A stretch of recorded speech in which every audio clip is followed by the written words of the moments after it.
Especially teenagers, how should they guard their influence? ಯಾವುದು right influence, ಯಾವುದು is not for me? Any word of advice there? ಏನು as parents ನಾನು ನಮ್ಮ ಮನೇಲಿ debate ಮಾಡ್ತಾ ಇರ್ತೀವಿ. I mean what is right, what is wrong. There is no clear answer to it, I would say. But at a broad based framework level ನನಗೇನು ಅನಿಸುತ್ತೆ ಅಂತಂದರೆ, we should ensure that they are responsible for their own decisions. Give them a framework for decision making. ಯಾಕೆಂದರೆ ಯಾವಾಗಲೂ ನಾವು ಇರೋಕ್ಕಾಗಲ್ಲ, ಇದು correct ಇದು ತಪ್ಪು ಅನ್ನೋ ಥರ ನಾವು ಅವ್ರಿಗೆ ಹೇಳೋಕ್ಕಾಗಲ್ಲ. ಯಾಕೆಂದರೆ at an individual basis, since they have a phone in the hand, they are expose to more information.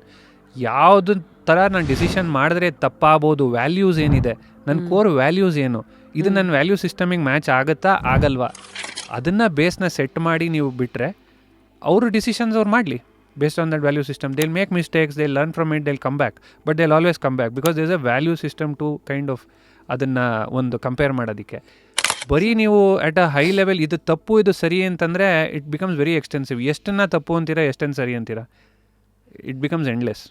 Full ವಿಡಿಯೋನ ನೋಡಿ ಆನ್ ರ್ಯಾಪಿಡ್ ರಾಶ್ಮೀಸ್ ಯೂಟ್ಯೂಬ್ ಚಾನಲ್.